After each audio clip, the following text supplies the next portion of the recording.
하나님의 말씀은 마가복음 1장 12절에서 20절까지입니다. 마가복음 1장 12절 성령이 곧 예수를 광야로 몰아내신지라.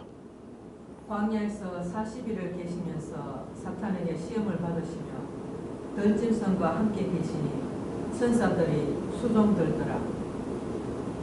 요한이 잡힌 후에 예수께서 갈릴리에 오셔서 하나님의 복음을 전파하며 이르시되 때가 찼고 하나님의 나라가 가까웠으니 회개하고 복음을 믿으라 하시더라. 갈릴리 해변을 지나시다가 시몬과 그 형제 안드레가 바다에 그물 던지는 것을 보시니 그들은 어부라. 예수께서 이르시되 나를 따라오라. 내가 너희로 사람을 낚는 어부가 되게 하리라 하시니 곧 그물을 버려두고 따르니라. 조금 더 가시다가 세베대의 아들 야고보와 그 형제 요한을 보시니 그들도 배에 있어 그물을 깁는데 곧 부르시니 그 아버지 세베대를 품꾼들과 함께 배에 버려두고 예수를 따라가니라. 오 하나님 아버지, 은혜를 감사합니다. 오늘 이 본문 말씀을 통하여서 우리에게 가르치시는 그 가르침을 바르게 깨닫도록 진리의 성령께서 지도하시고 인도하여 주옵소서. 예수님 이름으로 감사하며 기도드리옵나이다. 아멘.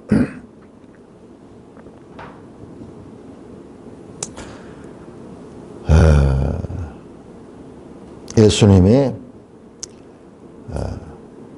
오시기 전에 먼저 세례 요한이 마치 왕의 행진을 앞두고 길잡이 되는 길잡이가 앞에 와서 그 길을 평탄케 하고 그 길을 준비하듯이 세례 요한이 등장했고 이제 예수님께서 세례를 받으시는 그와 같은 일이 있었습니다. 예수님이 세례를 받으시는 것은 우리가 어제 봤지만은 죽음을 상징하는 그와 같은 것이요. 장차 죽음으로써 물에 잠긴다는 것은 죽음을 뜻합니다. 침례라는 말, 침례, 물속에 잠긴다. 거기에서 다시 올라오면은 숨을 우리가 탁 몰아서 참고 있다가 쉬듯이 물속에서는 우리가 숨을 쉴 수가 없어요. 근데 숨을 쉬지 못하는 게 죽은 사람이 호흡이 없잖아요. 그런 상징이 되고 예수님 자신도 그렇게 말씀하셨죠. 나의 받을 세례를 너희가 받으나 나의 받을 세례는 십자가에 죽으십니다. 자, 세례를 받고 예수님이 올라오신 후에 오늘 본문에 보니까는 성령이 곧 예수를 광야로 몰아내신지라. 자, 여러분들 이 마가복음을 보면요, 우리가 그냥 읽으면 잘 안 보이는데 제가 말씀을 하면은 아마 여러분들이 눈이 번쩍 뜨일 거예요. 한번 보세요. 자, 곧이라는 표현, 헬라어로 우티스, 영어로 straight, 곧, 성령이 곧 뭐예요? 시간적으로 연속되는 거예요. 그러니까 일이 계속 빠르게 전개됩니다. 그래서 마태나 누가복음이 20몇 장이 되지만은 이 마가복음은 16장밖에 안 되는데요. 그 내용이 전개가 엄청 빠르게 됩니다. 자, 12절 보세요. 성령이 곧 광야로 몰아냈죠. 곧이라는 표현이 얼마나 많이 나오는지. 18절에만 곧 그물을 버려뒀다. 20절 곧 부르시니. 21절 곧 안식이래. 28절 예수의 소문이 곧 온 갈릴리 사방에 퍼지더라. 회당이나 곧 야고보와 요한이. 곧이라는 표현이 헤아릴 수 없이 많이 나옵니다. 우리 그냥 읽으면 잘 안 보이죠. 그러니까 마가복음의 이 행동이 빠르게 전개되는 거예요. 되게 빠르게. 어떤 거는 우리가 내일 볼 내용은 하루 만에 전개되는 내용이 여러 사건들이 하루 만에 전개되는 곧. 그러니까 마가복음은 행동. 우리가 처음에 1장 서론 부분에서는 예수가 하나님 아들이라는 것을 드러내는 웅장한 하늘의 스토리였지만은 이제 땅으로 나오면서 이게 엄청나게 빠른 속도로 이 사건들이 전개되고 있습니다. 그것도 우리가 이 마가복음의 아주 특징 가운데 아주 중요한 특징입니다. 자, 곧 예수를 광야로 몰아냈다. 곧 예수를 광야로 몰아냈다. 자, 우리 지도 한번 볼까요? 지도 314쪽을 보시면은 광야 어딘가. 복음서 하면 또 지도를 또 여러 번 봐야 돼요. 복음서 하면 314쪽을 보시면은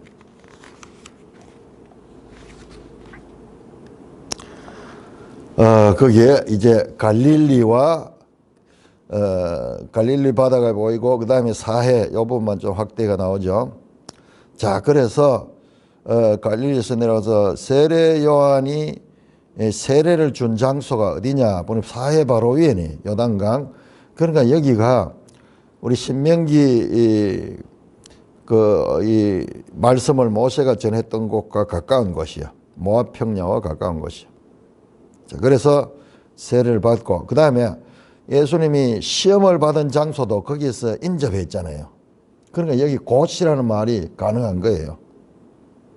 거기가 여리고로 가는 그 길에 있는 광야예요. 유다 광야라고 해요. 유다 광야. 그거 나오죠.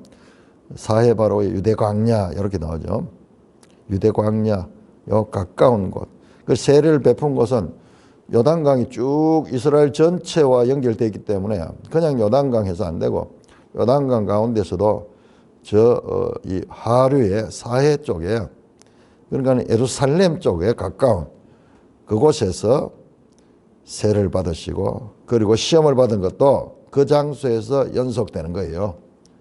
그 이런 시간을 알리는 곧이라는 이런 단어 하나도 아주 이 사실적인 그런 의미를 가지고 있는 거예요. 요단강에서 세례를 받고 시험은 저 위에 갈릴리 가서 받은 게 아니고 바로 그 유다 광야에서, 요단강을 건너면 바로 만나는 그 유다 광야에서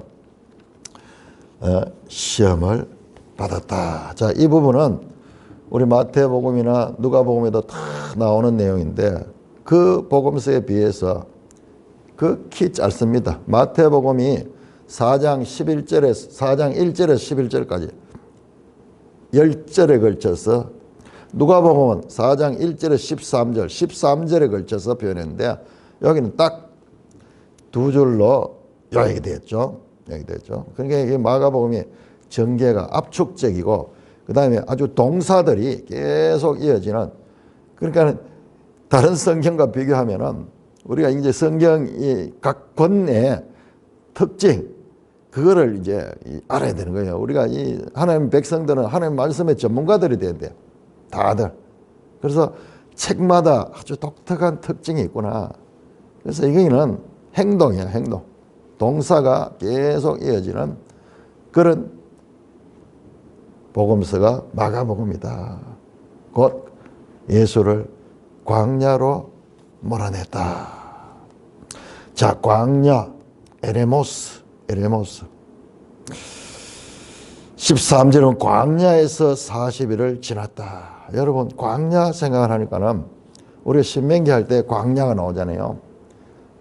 그 민수기 내용이 전부가 출애굽한 후에 40년 동안 광야 생활을 말씀하고 있고, 신명기 내용에서도 하나님께서 그 광야를 이스라엘 백성들이 경험했는 것을 신명기 8장에서 설명하죠. 너희를 시험하고 너희를 낮추시며 너희를 사람이 아들을 징계함 같이 내 하나님 여호와께서 너를 징계하여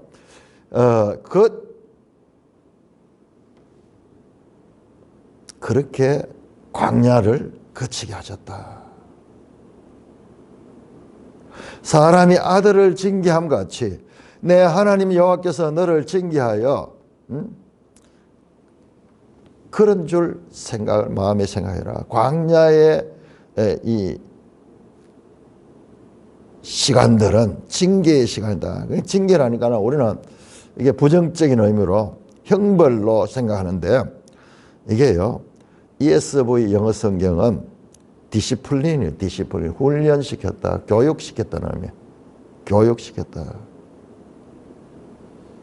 자, 보면은 이스라엘 백성이 경험했던 그 길을 예수님이 그들은 40년 동안 경험했지만 40일 동안 광야에서 시험을 받았습니다.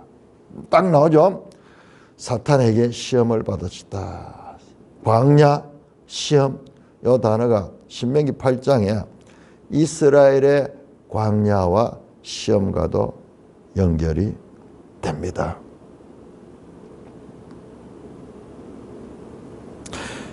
성령이 예수를 곧 광야로 몰아내시다. 자, 예수님의 성령으로 세례를 베풀 자라고 세례 요한이 말했죠.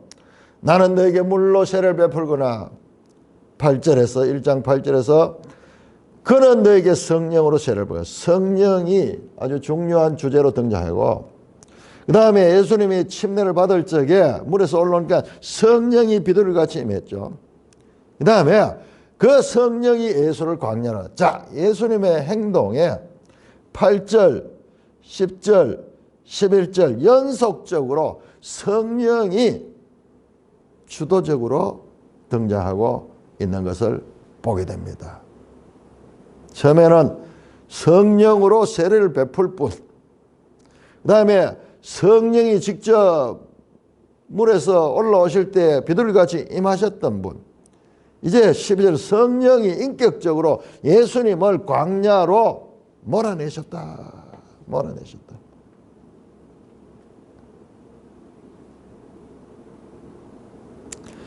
이스라엘 백성이 광야의 시험을 받은 것처럼 예수님도 그들은 40년 동안 40일 동안 광야 생활에 했던 것을 이스라엘 백성들이 경험했던 것을 예수님이 압축적으로 광야에서 40일 동안 금식하시면서 계셨죠.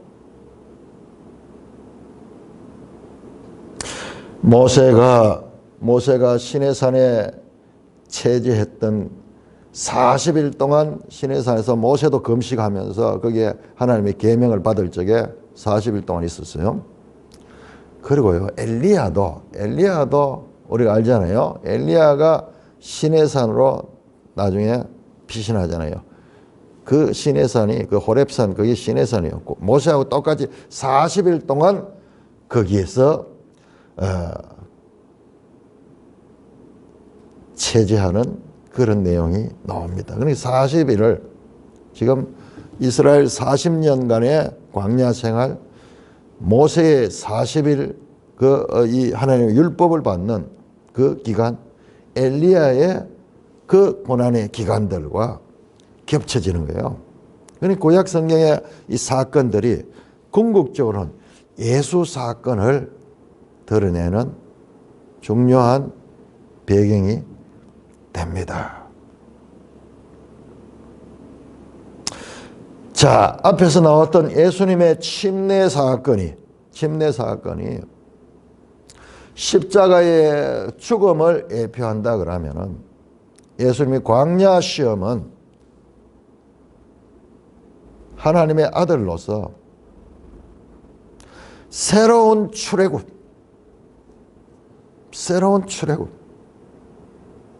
구약에 보였던 저 모형과 그림자처럼 이스라엘 백성들이 40년간 광야 생활하고 가나안 땅에 들어갔듯이 이제 새로운 시대에 그와 같은 일을 하시고 있으며, 광야에서 사탄에게 시험을 받았습니다. 들짐승과 함께 계셨다. 자, 이 들짐승과 사탄은, 들짐승은 뭐냐? 광야에 사는 짐승들이요. 우리 구약 성경에 보면은 이 들짐승들이 등장하는데 그게 전부 황폐한 곳이에요. 사람이 살지 않는 황무지, 황폐한 곳에 들짐승들이 많이 등장합니다. 이사야 13장 21절, 23장 13절, 항상 이 황폐한 곳에는 들짐승들이 그 자리를 차지해요. 광야에 사는 들짐승과, 이 들짐승은 야생짐승이죠. 그래서 사탄이 있고 그 다음에 들짐승이 있으면서 그가 이 광야에서 싸우는 거예요.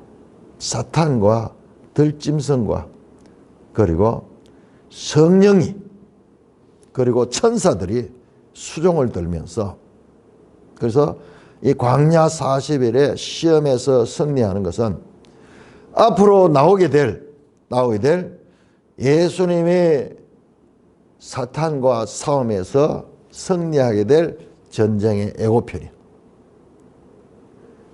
침례가 십자가의 죽음의 하나의 예표라면, 이 광야에서 시험을 이기신 것은 지금 앞으로 나타날 모든 예수님의 사역에 등장하는 사망의 권세 잡은 사탄의 으로부터 온 질병들, 그 다음에 귀신 들림, 심지어는 죽은 자를 살리시는 그 전쟁, 새 생명을 가지고 오시는, 새 이스라엘을 이끌어 가시는 새로운 모세와 같은 예수님을 보여줄 것입니다.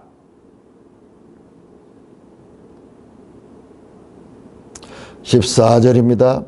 14절, 요한이 잡힌 후 예수께서 갈릴리에 오셔서, 자, 이 기사도 아주 짤막하게 세례 요한이 왜 잡혔는지 설명이 없어요.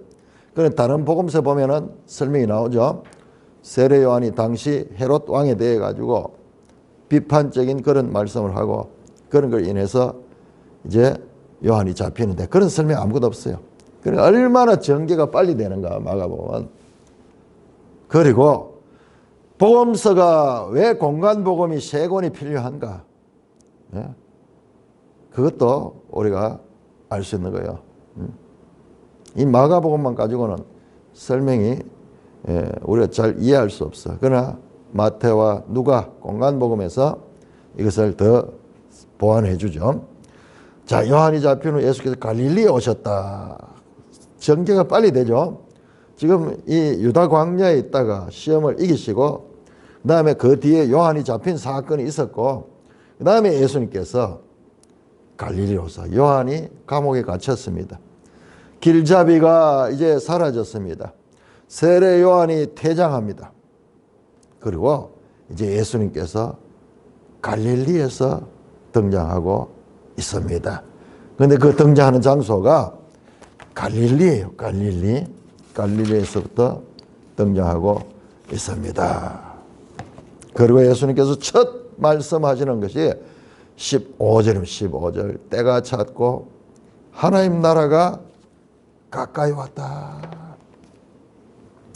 때가 찼고 하나님 나라가 가까이 왔으니 회개하고 복음을 믿으라 하시더라. 예수님의 일성.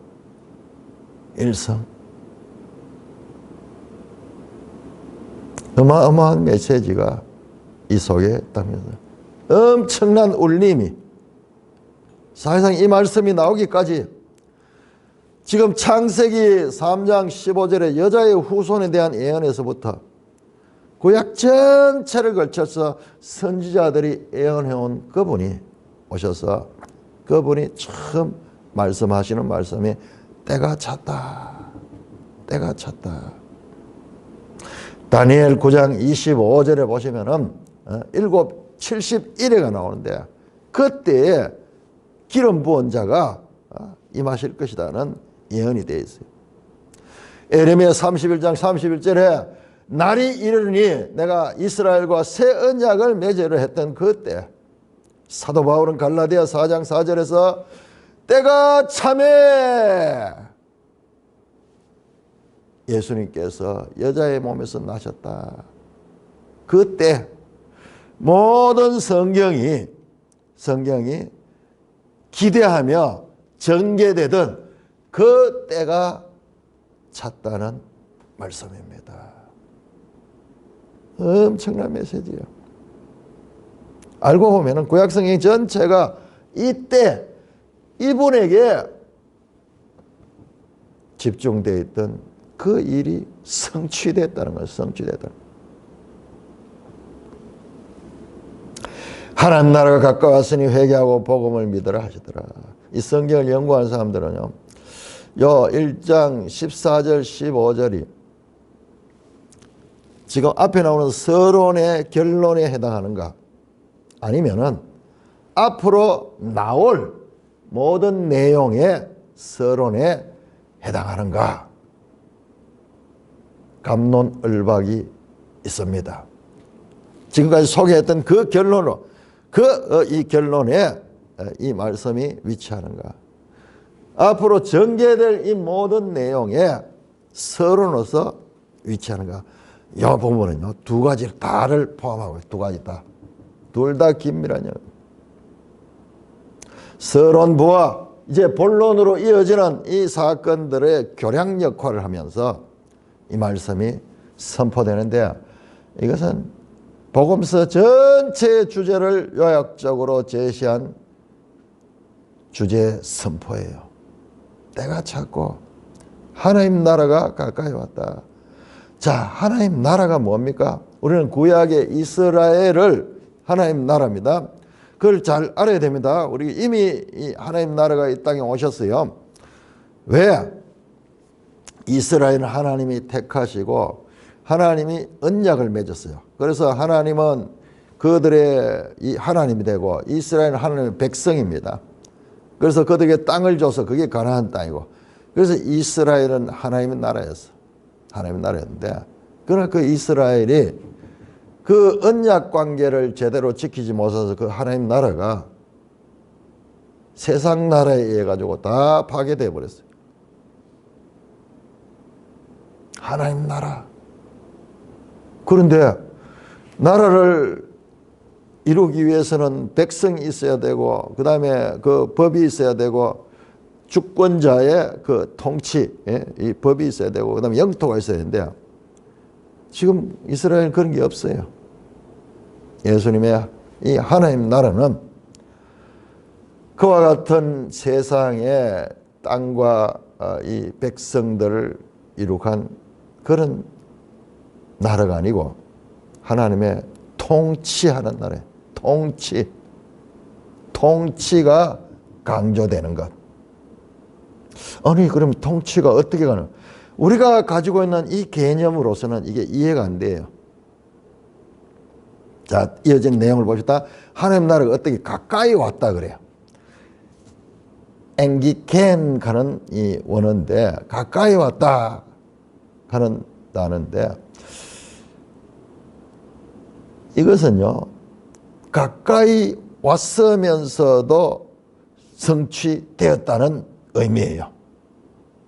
사실은 이게 미래가 현재로 왔다는 거예요. The presence of the future.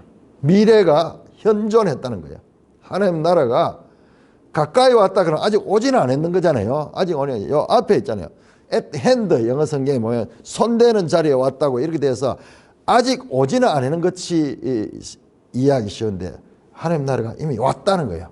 왔는데 가까이 있다는 거예요. 모순이죠. 시간적으로 시제가 안 맞죠. 그런데 이게 하나님 나라의 시대예요. 더 이상 미래적인 것이 아니라 지금 현존했다. 현존했다. 하나님 나라는 어떤 시간이나 장소나 사건이나 상황과 같은 어떤 단일한 것을 지칭한 것이 아니라 하나님의 통치가 왔다. 하나님의 통치. 이미 왔다는 거예요. 그러면은 우리가 이해가 안 되죠? 가까이 왔다는 표현을 왜 썼을까? 우리 매일 성경 설명을 아주 잘 놨어요. 성취되었고 가까이 오고 있다. 두 가지. 하나는 현재 완료. 하나는 진행형. 오고 있다. 오고 있다. 그러니까 이 시제는 우리 언어로서는 표현하기가 어려운 거예요. 우리 언어는 모순이잖아요. 성취되었는데 가까이 오고 있다. 말이 안 되죠. 그래서 나오는 것이 뭐냐? 그러면 하나님 나라는 이미 성취됐다는 게 성취죠. 성취. 그러나 아직 아니. 뭐죠? 성취되는데 그러나 아직 성취가 안 됐다고? 모순이죠. 이게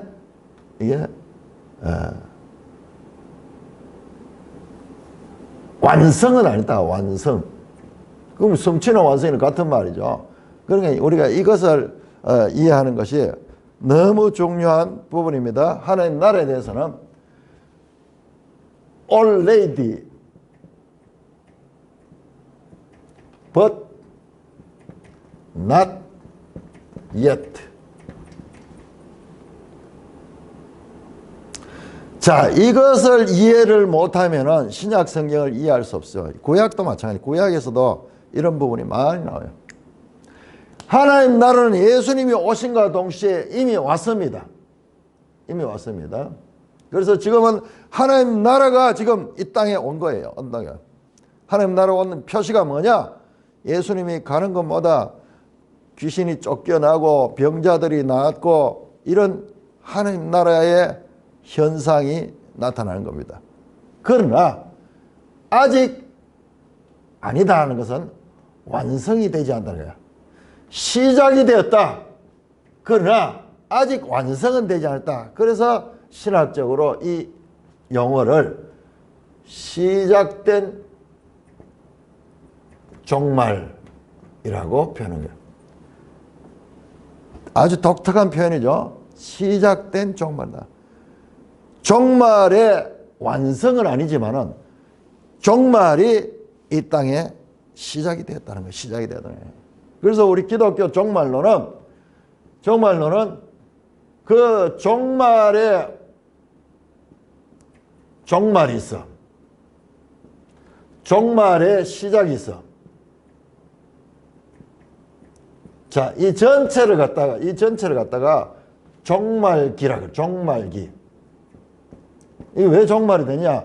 여러분 구약에서 창세기 3장 15절부터 약속했던, 그래서 구약의 모세의 글들, 그 다음에 이스라엘 역사를 통해서 선지자를 통해서 예언해온 그 나라가 바로 예수 그를 통해서 시작된 하나님 나라예요. 하나님 나라.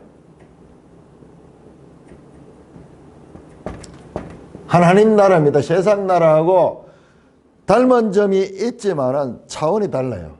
시제도 다르고. 그래서 이 하나님 나라는 우리 성경의 가장 중요한 주제고, 이것을 제대로 이해하지 못하면은 성경 읽어도 그 뜻을 바르게 이해하기가 참으로 어렵습니다. 그래서 우리 생활 적에 이 종말이 왔다 그런 소리를 하는데 종말은 이미 시작이 됐어요. 예수님이 오시면서 하나님 나라가 시작이 됐어요. 그러나 예수님이 떠나시고 다시 재림하시고 이 세상이 하늘과 땅, 우리가 현재 있는 이 하늘과 땅이 다 두루마리처럼 갈라 없어지고 새 하늘 새 땅에 올 그 시대가 아직 오지 않았는 거예요. 아직 오늘. 그러나 이미 예수님을 통하여 종말은 왔다. 그래서 아주 독특한 표현이 The presence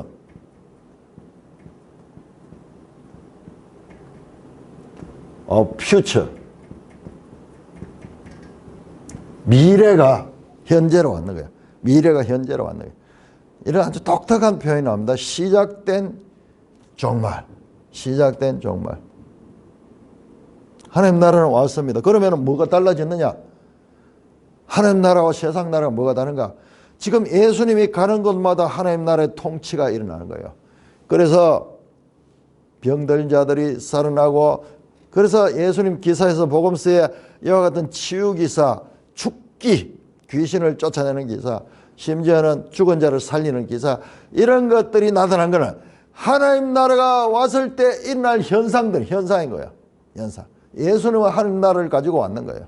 그래서 예수님과 접촉될 적에 죽었던 것들, 사탄의 종되었던 것들이 거기서 해방되는 거예요. 해방되는 거예요.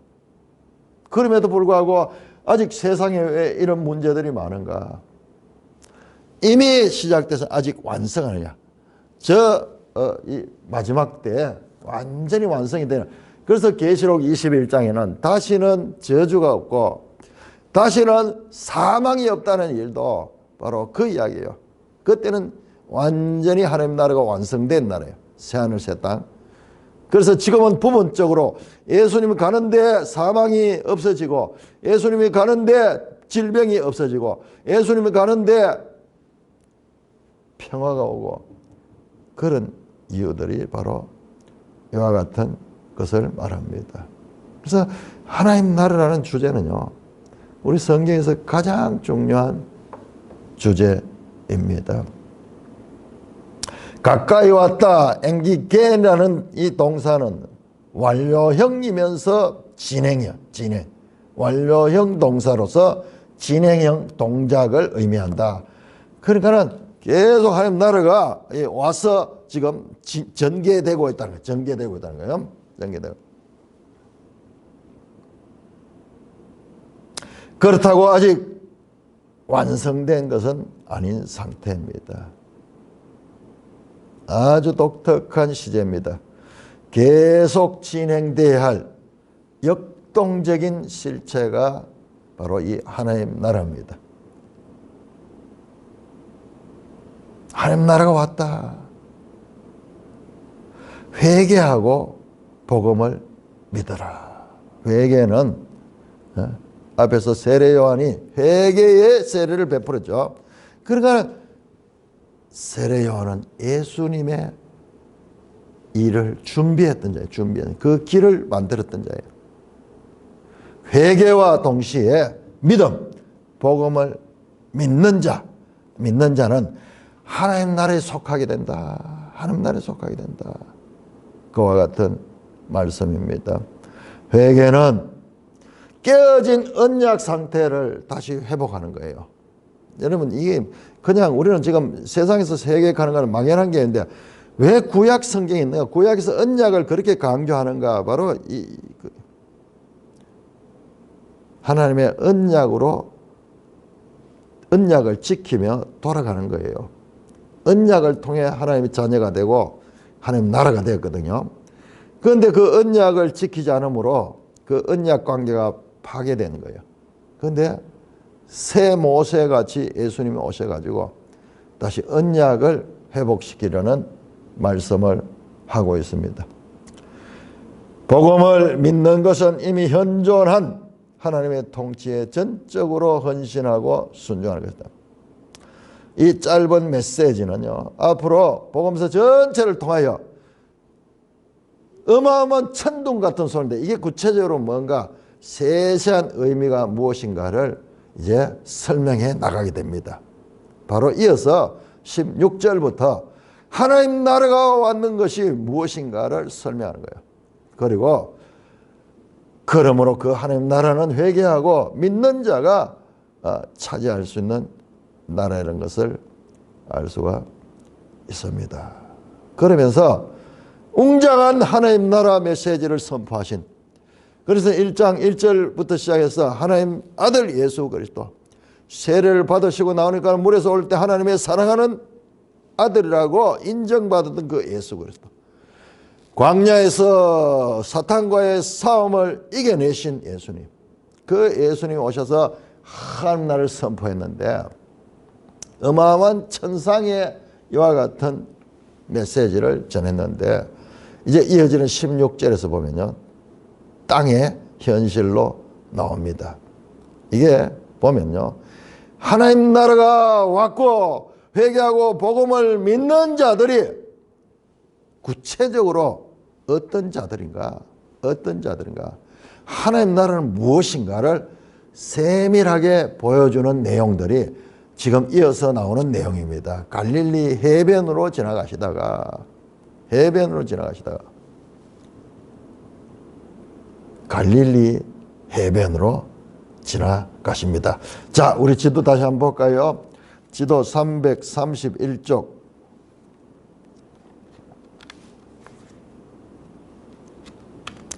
지도 331쪽 보시면은 갈릴리는 사실상 호수인데 이걸 이제 그러니까는 바다라고 그렇게 부르니까는 그 해변이죠. 갈릴리 해변으로 가셨습니다. 그리고 갈릴리에서 예수님께서 말씀을 전했고 그랬는데 자, 여러분 거기에 보면 가버나움 있죠. 갈릴리 바다 북쪽에 가버나움, 여기가 예수님의 앞으로 사역의 중심지입니다. 그리고 이 갈릴리 주변에 예수님은 나사렛 출신이죠. 갈릴리 나사렛 출신이죠. 자, 그래서 이스라엘 가운데서도 좀 변방이요. 변방에서 예수님이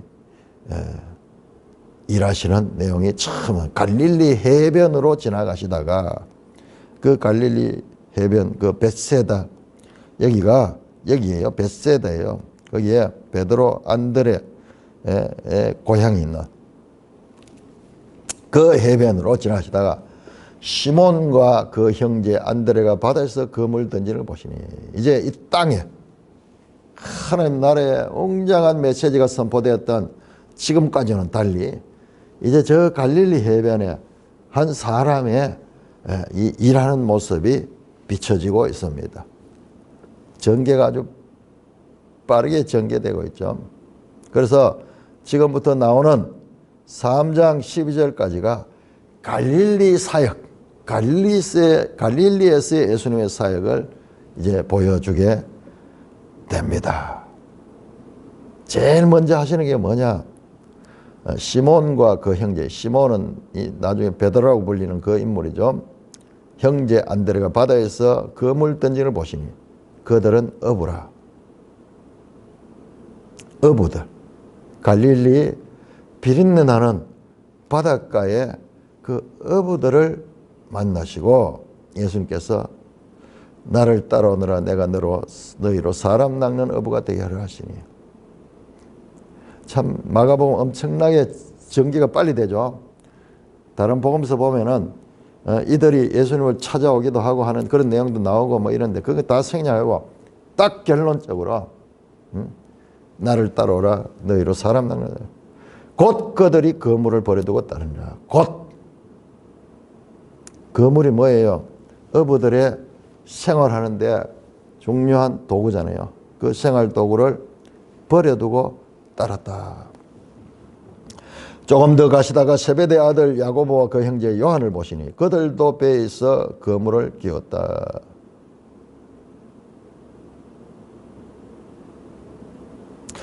앞에도 두 형제 시몬과 안드레, 여기도 야고보와 그 형제 요한. 이 벳세다인데 그들을 부르니 그들이 아버지 세베대를 품꾼들과 함께 배에 버려두고 예수를 따라갔다. 아주 결론적인 이야기만 짤막하게. 여러분 이들이 이렇게 따라가는 데까지 예수를 처음 받는 것 같이 우리 마가복음 나오지만은 다른 복음서를 보면은 이미 이들이 예수님의 소문을 듣고 찾아가기도 하고 세례 요한의 제자였던 자들이잖아요. 이제 그런 마가복음은 그런 걸 다 생략하고 아주 요점만 그렇게 하면서 불러냅니다.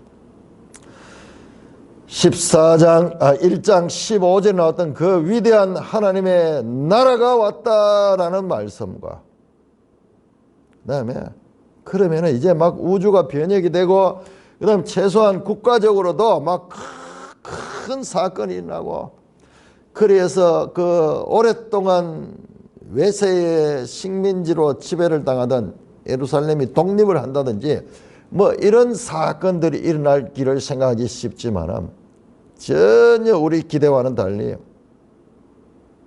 갈릴리 해변에 두 형제를, 그것도 그물을 던지는 자와 하나는 그물을 깁는 자, 그물이 이제 고기를 잡고 나면 잘 찢어지니까는 그물을 던지기 전에 그물을 손을 봐야 되잖아요. 그래서 늘 어부들이 하는 일이 이거예요.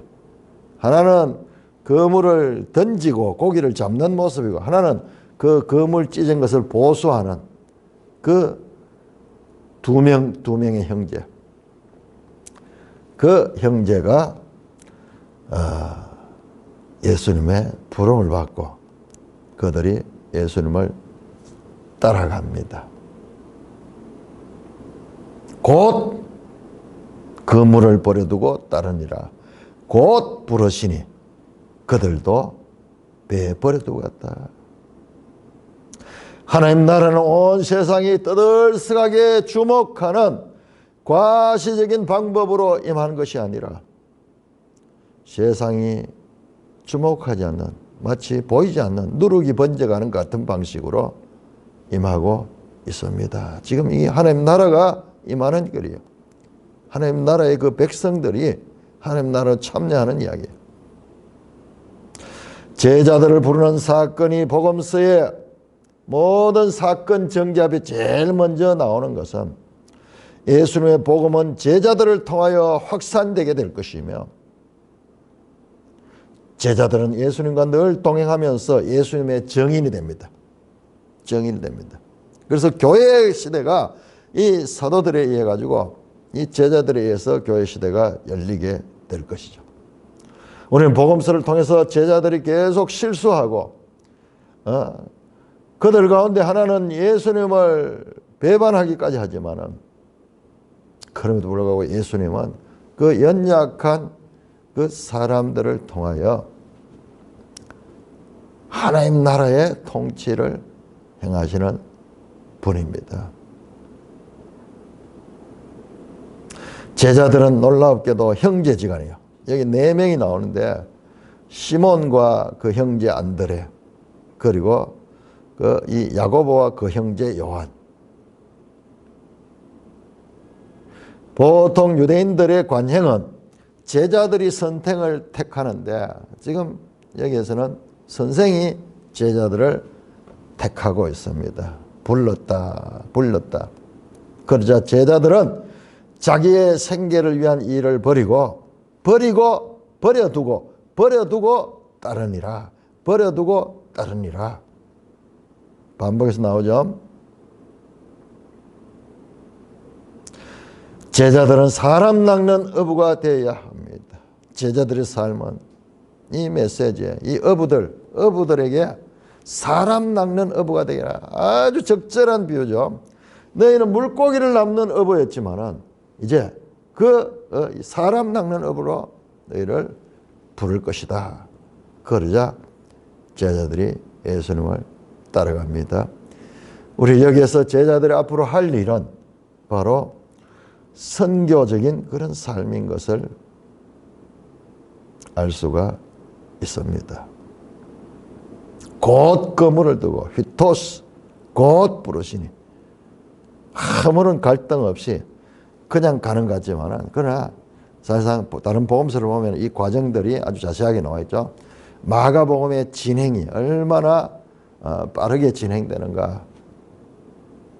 이제 하나님 나라가 어떻게 와서 펼쳐지는가. 제일 먼저 저 갈릴리 해변에 4사람의 제자를 부르는 일로 시작되는 것을 보게 됩니다. 찬송가 312장입니다.